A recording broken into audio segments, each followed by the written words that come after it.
ভাই রে ভাই, সারা দিন পর অফিস থেকে এসে দেখি যে বেলকনির এই অবস্থা। সকালবেলা ঘুম থেকে উঠে একবার পরিষ্কার করে যাই আমি, আবার এসে দেখি যে একই অবস্থা। এত নোংরা ভালো লাগে? এই নোংরা কে করছে?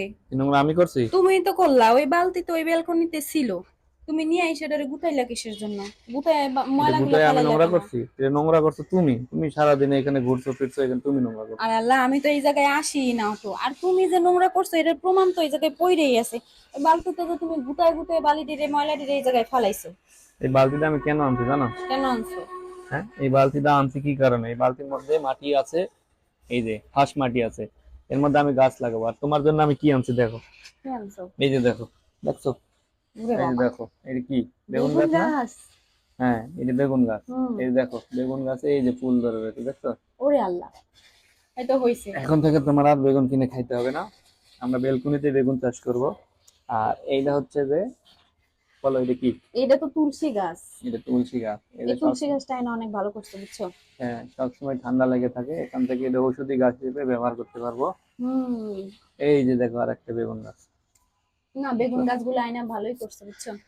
আর এই ফুল, যে এই ফুল কি থাকবে? মনে হয় পইড়া হ্যাঁ, যাবে। অবশ্যই থাকবে, এর যত্ন নিতে হবে। হুম। তাহলে আর তুমি এখন মালি হয়ে যাবা, চাষি হয়ে যাবা, হ্যাঁ হ্যাঁ, আর ব্যালকনি তুমি এগুলো চাষি হয়ে যাবা। এগুলো ঠিক মতো যত্ন করবা। হুম। আমরা আর বেগুন কিনবো না।